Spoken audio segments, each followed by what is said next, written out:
If you are a people pleaser or a recovering people pleaser, if you're someone who doesn't want to inconvenience other people with your needs, if you're somebody who has trouble naming your needs to begin with, it can be helpful to play a little trick on our minds and say, actually, if I continue to say, no, I don't need anything, if I continue to say, I've got it, if I continue to pretend that I have it all together when I don't, then eventually I won't be able to show up for the people I love the most. I'm Amy Porterfield, ex-corporate girl turned CEO of a multi-seven-figure business. But it wasn't all that long ago that I lacked the confidence, the budget, and the time to focus on growing my small but mighty business. Fast forward past many failed attempts and lessons learned, and you'll see the business I have today. One that changes lives and gives me more freedom than I ever thought possible. One that used to only exist as a daydream.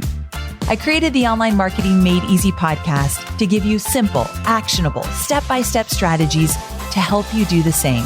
If you're an ambitious entrepreneur or one in the making who's looking to create a business that makes an impact and a life you love, you're in the right place, friend. Let's get started. Well, hey there, Amy here. Before we dive into the show today, we have some exciting news. As of this month, Online Marketing Made Easy is officially part of the HubSpot Podcast Network. Something we love about the HubSpot Podcast Network is all of the inspiring shows that are dedicated to helping professionals learn and grow, especially online entrepreneurs. If you love our show and want to check out other shows like us, we definitely recommend checking out the Gold Digger podcast and My First Million. Check out all of these shows and more at HubSpot.com/podcast network. Well, hey there, friend. Happy Thursday, or whatever day you're listening to this. Today's episode, well, it is fantastic. And it's really important for you as an entrepreneur and as a human. There's something that's been on my heart for a while now, and I wanted to talk about it here on the podcast. I feel like there's a theme I keep seeing come up as we continue to navigate this pandemic. And I know it was also around before the pandemic hit, but it's really rearing its ugly head now and has been for a while. And I wanted to bring it to light. It's this idea of doing more and more and more and inevitably facing burnout. It's the hustle to make more money and grow a bigger business and do all the things.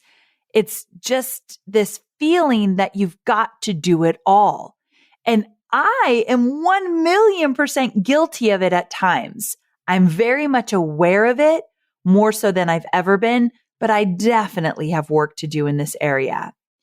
And I think the worst part of it all is that when we achieve the more we're aiming for, we never stop to take a breath. We just keep going like, okay, what's next? We don't even celebrate, not even for a minute usually.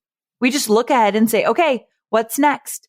How can I get or gain or achieve more? It's a vicious cycle. And no wonder it leads to burnout, right? No wonder burnout is such a buzzword right now. It's because everyone thinks, yep, I know exactly what you're talking about, Amy. I'm assuming you're shaking your head like you've been there or you feel it around you. So enter my guest. My guest is returning to the show.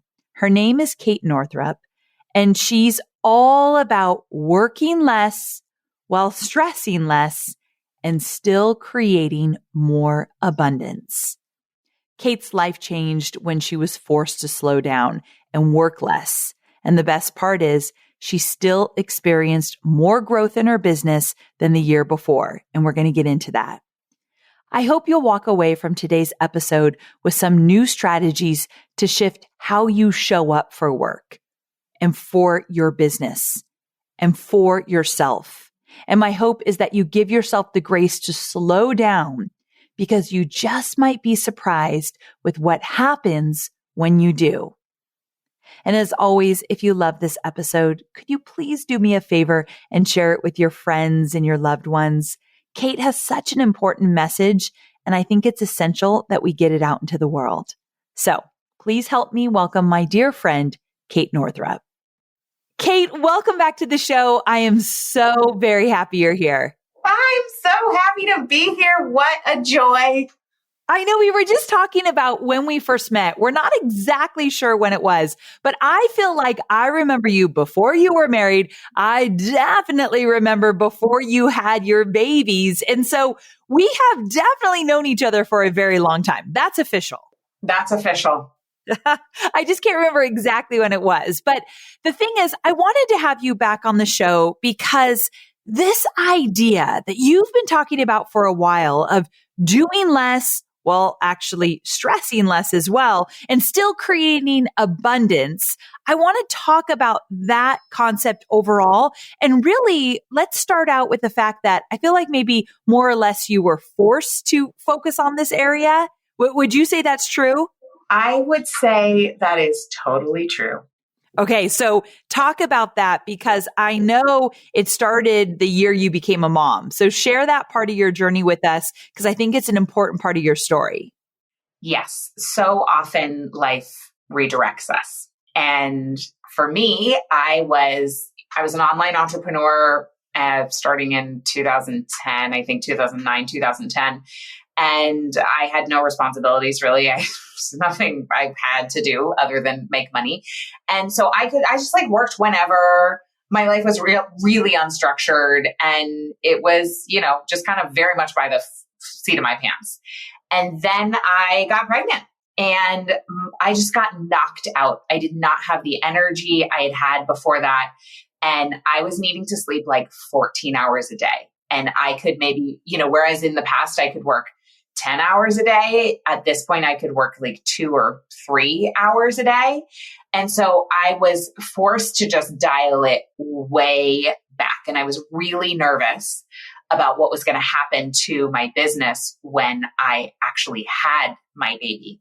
And I went through a really rocky birth experience and I struggled with postpartum insomnia and postpartum anxiety. So anybody who says, sleep when your baby sleeps, I was just like, yeah, I wanted to kill anybody who told me that.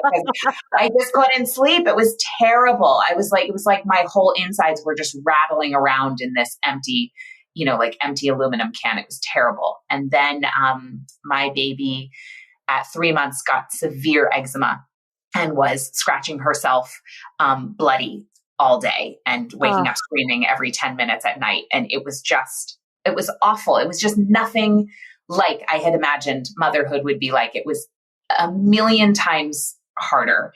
And during this time, I thought that I'd organized starting at 3 months postpartum to have 10 hours of childcare a week. And I thought that somehow I was like that was enough to also run a business in 10 hours a week while I wasn't sleeping. And that's like a whole other topic that we can talk about, women and support and why we don't think we need it.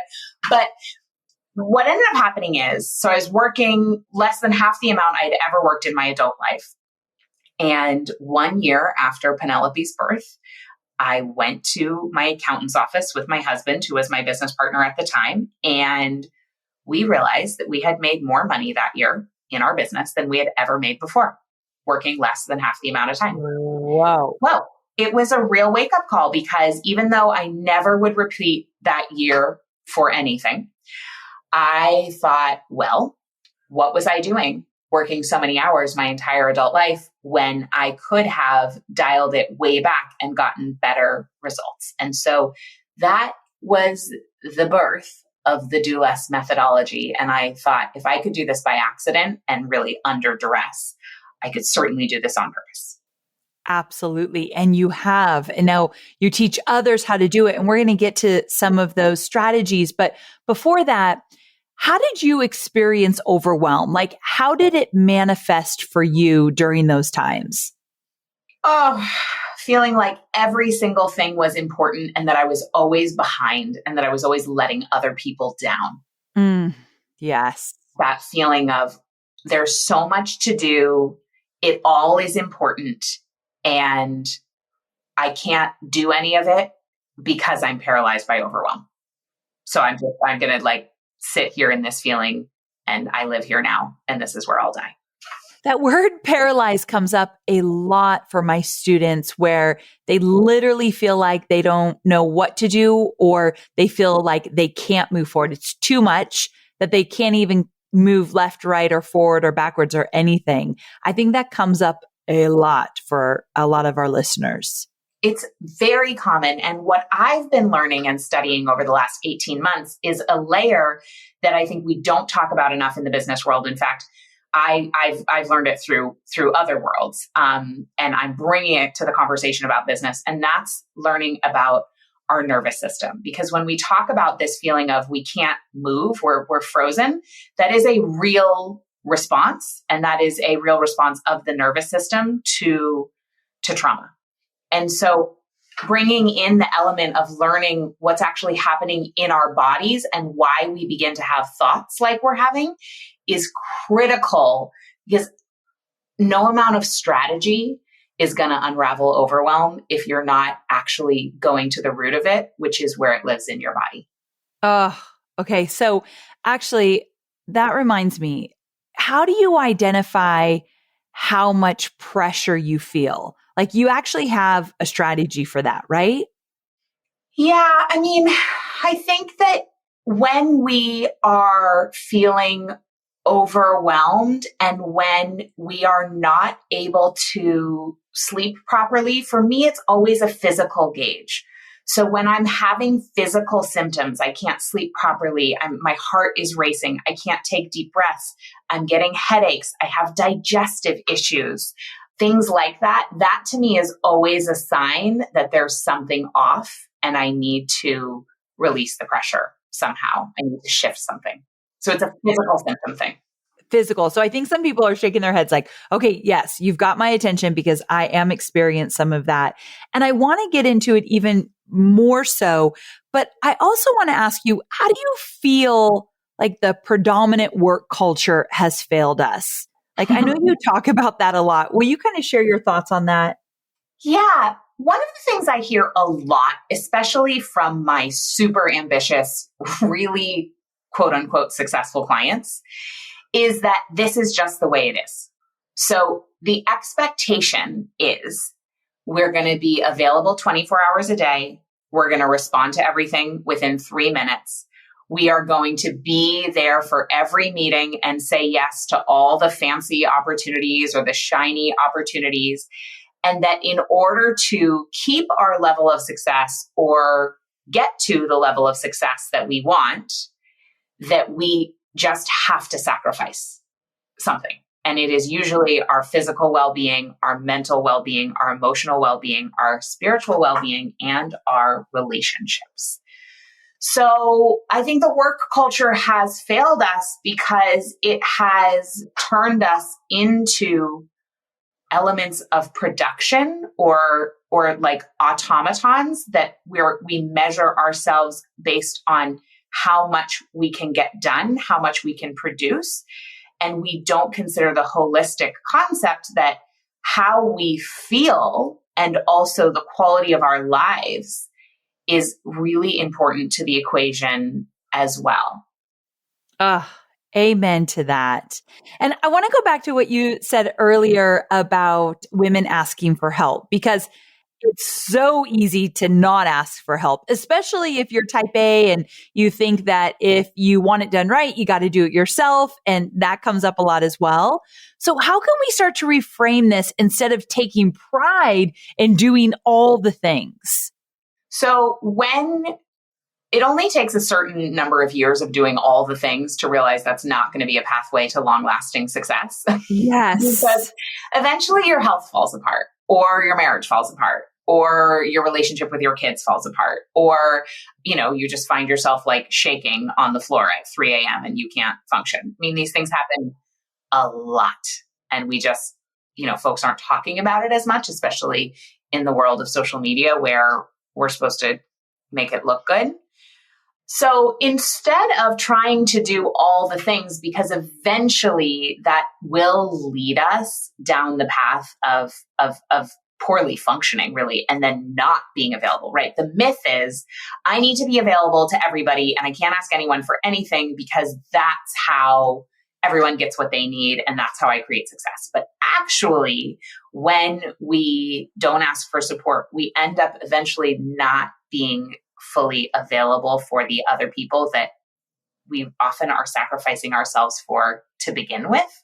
So I find that the reframe, if you are a people pleaser or a recovering people pleaser, if you're someone who doesn't want to inconvenience other people with your needs, if you're somebody who has trouble naming your needs to begin with, it can be helpful to play a little trick on our minds and say, Ooh. Actually, if I continue to say, no, I don't need anything, if I continue to say, I've got it, if I continue to pretend that I have it all together when I don't, then eventually I won't be able to show up for the people I love the most. And so every time I say, yes, you could help me with that, or yes, I'm going to receive the support that you're offering. Yes, I'm actually having a hard time. Here's where I could use some support.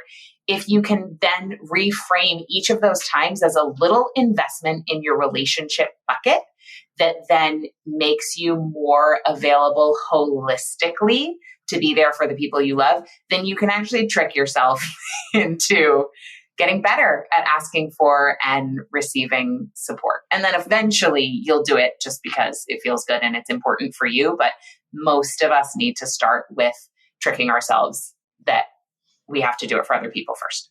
I'm all about the mind hacks that will help you get to where you need to go. So that is fantastic. And to ping pong off of the previous question about the fact that, how do you stop taking pride in all the things and you ask for help? But many of those listening right now, including myself, we have all these different plates in the air.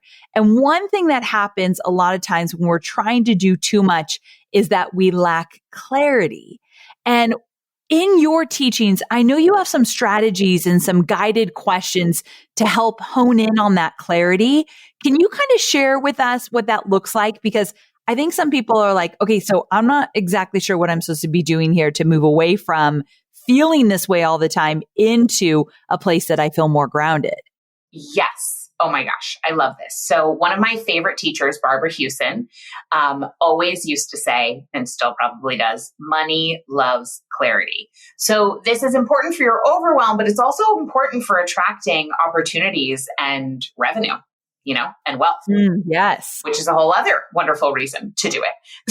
So number one, getting really clear on your purpose or your mission or your calling. Like, why are you even running a business? What is the mission? Yeah, making money and yeah, impact. But usually, actually, I'm not even going to say usually, always, we were put on this planet for a specific reason. And when you figure out and are able to articulate really clearly what your personal mission is and infuse your business with that, it helps to cut through the overwhelm so easily because it becomes instantly obvious which opportunities and which strategies and which projects and which tasks serve your mission and purpose and which ones don't. So I really recommend doing the work around getting clear on your purpose. And I'm sure, you've talked about that on episodes here, and there's so many wonderful places that you can go learn more about that. One of the places I would recommend is Raw Goddess's book, The Calling. So clarifying your purpose, number one, for sure. The other one that's really useful is clarifying what you stand for and also what you don't stand for, because there's so much marketing noise out there. If you have ever had the thought, oh, it's already been done before, somebody else is already teaching how to make green smoothies. Somebody else is already teaching you, branding, whatever. Yeah, it's true. Somebody else is already doing it, but no one is going to do it the way that you do.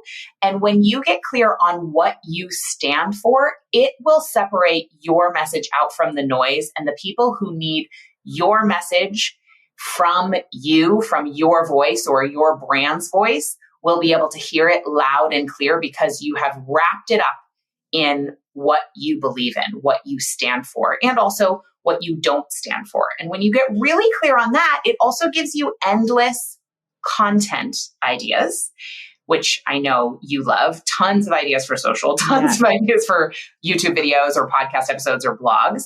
And it also helps you to know, yes, I'm going to say yes to this because it aligns with what I stand for. And no, I'm not going to do this because it's not what I believe in. So it makes you stand out, and it also helps you make decisions and cut through the overwhelm. Around this time of year, we start thinking about what matters most. And I ask this for my business as well. What truly matters? I often think about the impact I have on my community and my customers. If you find yourself feeling the same way, you also might find yourself asking how you can help strengthen those relationships between your customers and your community. With a suite of new purpose-built tools, a HubSpot CRM platform can help you build, maintain, and grow your customer relationships like never before. Custom Surveys easily captures feedback unique to your business, shares insights with your teams, and helps you grow your understanding of how your customers really feel, meaning healthy conversations about what matters and less about what doesn't. And payment tools like native payment links and recurring payments that directly embed in HubSpot's tools and emails means seamless delivery and easy payment collection. Learn more about how a HubSpot CRM platform can help you build, maintain, and grow your customer relationships at HubSpot.com. Okay, so to get into that a little bit more, one of the things that you and I definitely are on the same page with, and I don't see a lot of people talking about this, and I'm talking from a very business focus, is that you talk about paring down what you offer and being hyper-focused. And I think I'd really love to go into this conversation with you because when I teach people how to create digital courses, my whole secret to success is create one digital course and continue to offer it over and over and over again versus reinventing the wheel. And I know you talk about, again, paring down your offers and being hyper focused. Why do you feel that's so important, especially around the kind of work that you do? Yeah. Well, because we all each have a certain amount of bandwidth. And if you think about, I use this gardening analogy all the time. I'm not actually a gardener, but I'm trying to get better with plants because I use plant analogies a lot. And so if you think about that, you have a pile of potting soil on your patio and you want to move it. And you have a hose that has that sprayer with the little clicky nozzle thingy so you can change what setting. Yeah. There's usually a fine mist setting. And so you might go with the fine mist setting, and that has water coming out a bunch of different holes. And if you spray that at the dirt just gets soggy and it just sits there. But you also have a power spray setting, and that takes the same amount of water and it makes it come out of just a few holes so that there's actually power behind it. And when you spray that pile of potting soil, it moves off your patio and then you have a clean patio. So it is the same thing with our offerings. If we have 15 different offerings, we are the fine mist setting. And so we have a lot of different holes and a little bit of spray, and you just have soggy dirt. But if you pare it down to, maybe 2, 3, 4, whatever works for you in your business, then you have power behind you. So you are directing all the energy you have into a few channels so you can actually get traction. And paring down my offerings has been so huge, not because people don't want all the things, right? So if you're like, well, but people still buy all my 25 offerings. Okay, fine. But think about how much energy and time it takes you and possibly your team, if you're working with people, to market all of those, do the customer service, do the research and development, create it, improve upon it, fulfill it, make updates. Every single offering you have, it's not just, we think about it just from the marketing perspective. Oh, it's not that big of a deal, right? I'll just write an email sequence. I'll just do a new sales page. But there's all this invisible work that you don't see on the outside that is really will weigh you and your team down. And it's unbelievable how much more time and energy you will have left over when you just cut some offerings and just say, okay, I'm going all in on a few things. And the revenue on those most often goes up significantly because you have so much more energy for them. totally agree. I've seen this firsthand with my business and so many of my students. So I'm so glad you're talking about this. But what suggestions do you have for people that want to trim up their offerings and get to the core of what they really should offer? Like, how do they even go about that? Well, I really recommend getting the numbers down. So as much as I'm, into astrology and intuition and tapping into your divine feminine and all that stuff, I also really love making spreadsheets. And this is what's so special about you. You have a lot of different facets to you in that way. I love it. So I recommend making a list of your offerings, and then having that in a column, and then making a list of the percentage of your gross annual revenue that each offering brings in. And then also on a scale of 1 to 10, rating each according to how much time and energy does this take me and my team. So you'll have the offerings list, the percentage of gross annual revenue, and then the energetic time output. And what becomes very clear 9 times out of 10 is that 80% of your revenue is going to come from 20% of your offerings. This is Pareto's principle. I didn't make it up. It's just true. It's like universal law. That's just the way it is. And I remember very recently, I was working with a woman in my mastermind on this, and she was feeling like, I want to do all these automated funnels and I've written them all out and this whole thing. She had this whole thing going on. And I was like, okay, cool. But she had a lot of questions. There was a lot of friction around it.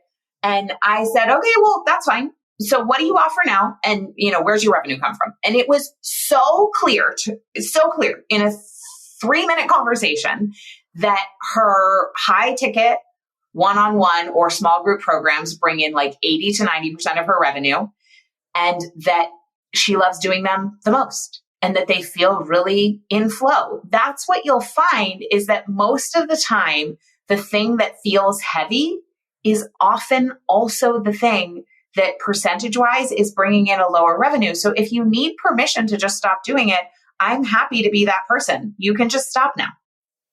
I love that. You can just stop now. Why do you think that people don't want to stop? Why do they hold on so tight? Because we've been brainwashed to believe that our value is based in how busy we are.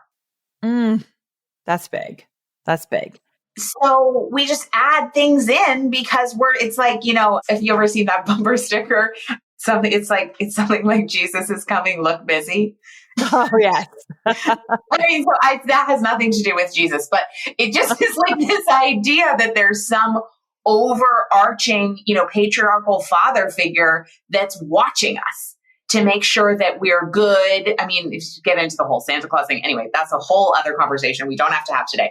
But this idea that somebody is watching and that you will be judged by how many things you have going on. And it's just a lie. It's so true. I found myself even recently, I found myself wanting to slow down and not do so much. And as much as I don't have a lot of offers, I even want to tighten it up even more. However, at the end of the day, I find myself going through a list of, did I do enough today? And I'm like, why do I keep asking myself that question? There's so many better questions than, did I get through all my action items? Did I do the 20 things I wanted to get done today? Versus, did I spend my time in a meaningful way? Did I get clarity? Did I focus on what matters? Yeah. I mean, so my husband was really, really ill a while back. He's doing great now. But it was a real reckoning time in our lives. It happened twice very intensely. And he was going through a period where he could barely do anything. Like he couldn't even stand up to wash the dishes for 3 minutes at a time. And as he was starting to get better, at the end of the day, we would lie in bed. And this one day he was like, I was like, how's it going? How's your day? And he was like, well, I didn't get this done. I didn't get that done. I didn't get this done. And, the man was like really ill. And I said, honey, what if you asked yourself at the end of the day and judged the day based on how you felt instead of how much you got done? And it really shifted things for both of us to be able to when you don't have your health, there's a reckoning, right? Things come clear very quickly. And Bronnie Ware's book, the 5 biggest regrets of the dying, also makes it so clear that if we zoom out, I love making decisions by zooming out and designing my life by thinking about what am I going to wish I had done when I was 85 or when I'm 95. And when we look back at the biggest regrets of the dying, not one of them says, I wish I had gotten more done. And one of the top regrets is, I wish that I had given myself permission to be happier. I wish that I had been less focused on what other people thought I should do and just given myself permission to be who I am. Yes. And I wish I hadn't worked so much. I mean, come on. It's just that book is incredible. And so good, right? Wrote, before it, it's all incredible. And you make such a great point. I hope those who are listening didn't miss what Kate had said, in the sense of, at the end of the day, how do you feel? Not what did I do today, or my question that does not serve me. Did I do enough today? How do I feel? And that makes a huge difference. And Kate, I know what you went through with Mike, and it was it was a really big deal in both of your lives. And I would hate for all of us to have to go through something like that to realize, wait, something has to change, right? I know. That's the thing.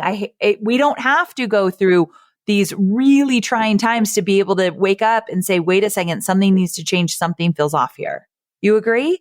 No, I completely agree. And if you're listening to this and you're having a sense, if my body always tells me if something's true for me. So here are the different signs. You might get a little bit sweaty. You might get a little teary-eyed, or oftentimes when somebody says something that's true for you, you'll find that you automatically take a deep breath in.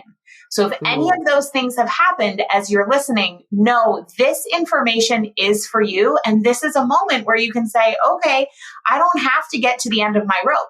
I could incorporate some of these things right now, preventatively, and actually, start fully living my life now and not have to wait for somebody to die or somebody to get sick or somebody to lose a job. I mean, we don't have to wait for those awful reckonings, though sometimes, sometimes we do. I don't know. I know. Sometimes this happens. It's what life is about. But you made me think of something. Recently, someone was sharing with me that they felt jealous about somebody else's story.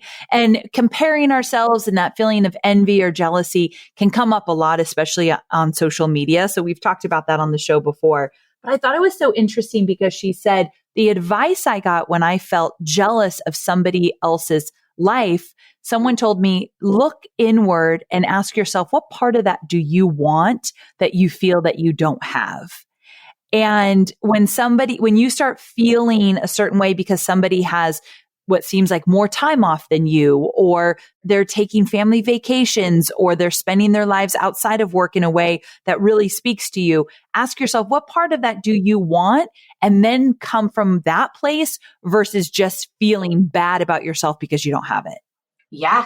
Use your jealousy as a compass.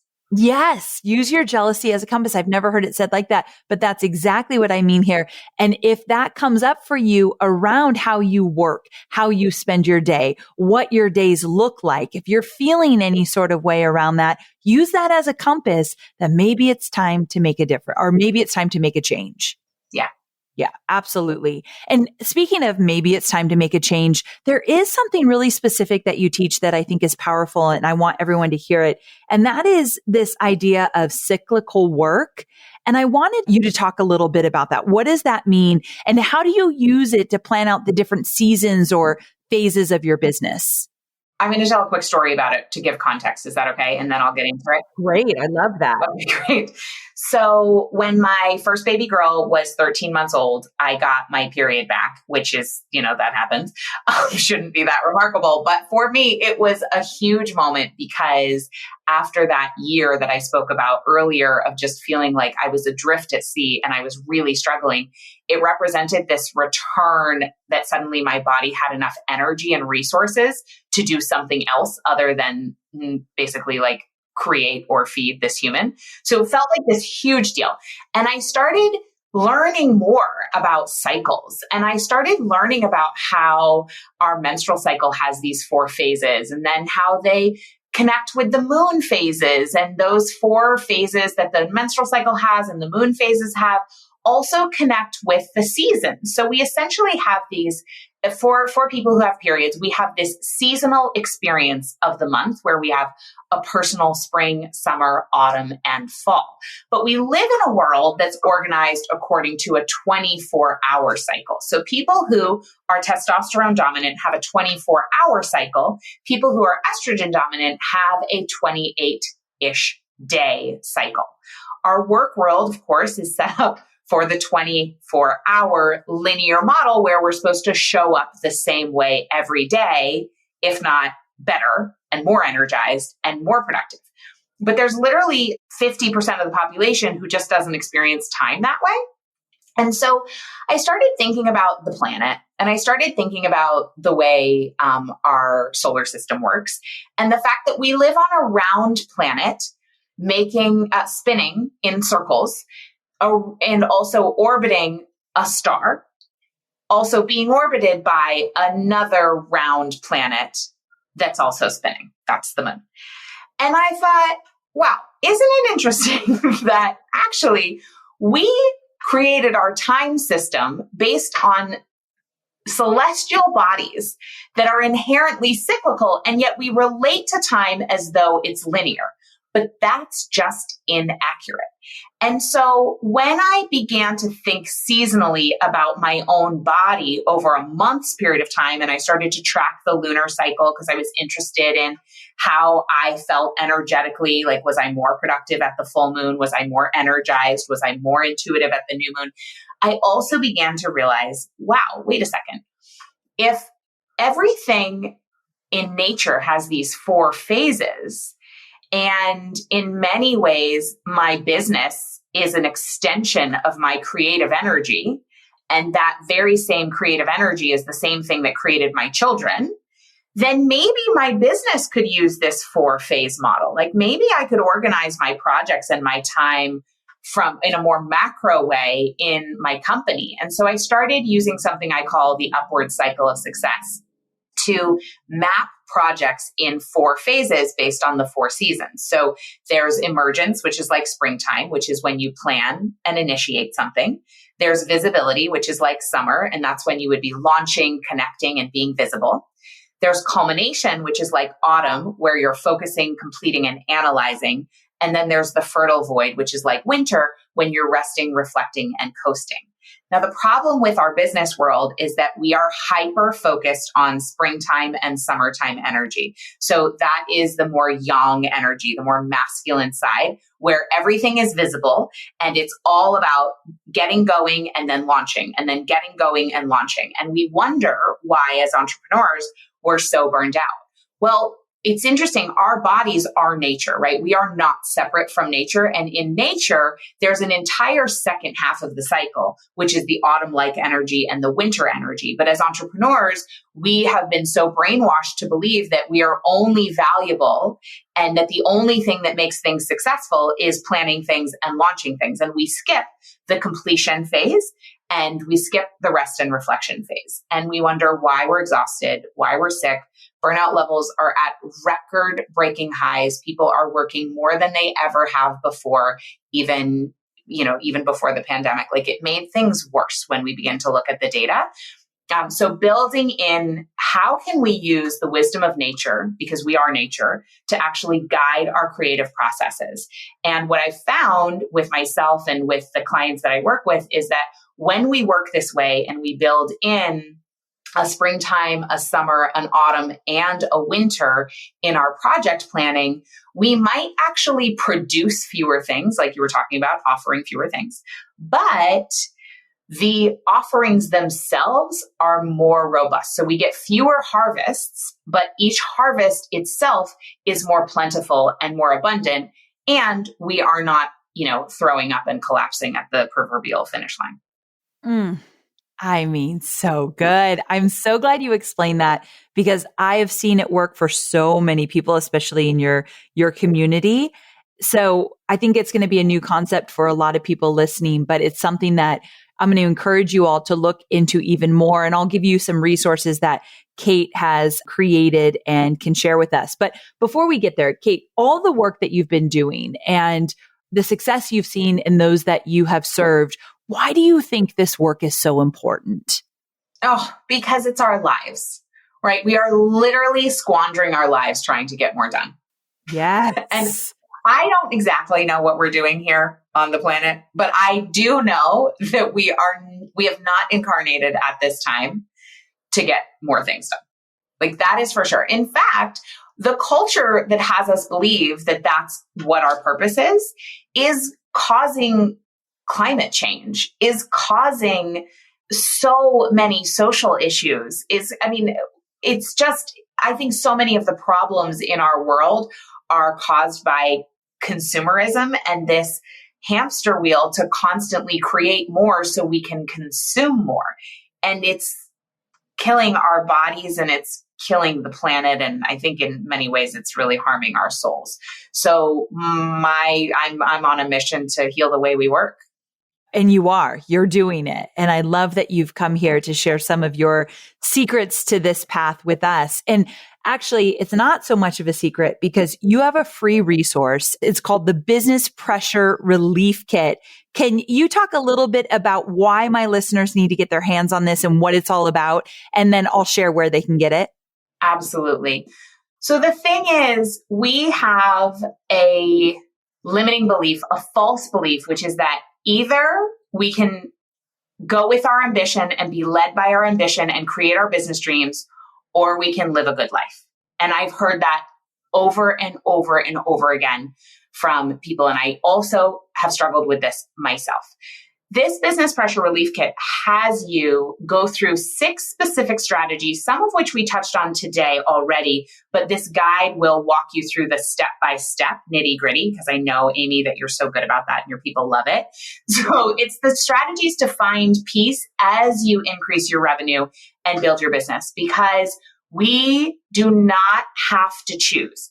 You can absolutely do the work that you came here to do, because the work that you do matters so much, but we no longer need to sacrifice ourselves on the altar of success. Ooh, say that last line again. We no longer need to sacrifice ourselves on the altar of success. So true. So important. So I just want to let you all know that this is a resource. It's free. I absolutely want you to get your hands on it. Go to amyporterfield.com/relief. So just amyporterfield.com/relief. We'll put it in the show notes. This is something that can absolutely help you get focused, help you get that clarity, help you keep moving forward in the direction that will make you feel as though you are creating the life that you absolutely want. It's going to give you those feelings you're looking for, and we're going to stop measuring just on how much you got done each day. So, Kate, thank you so much for being here. I adore you, and I so appreciate you sharing your wisdom. Thank you, Amy. Such a pleasure to be with you, as always.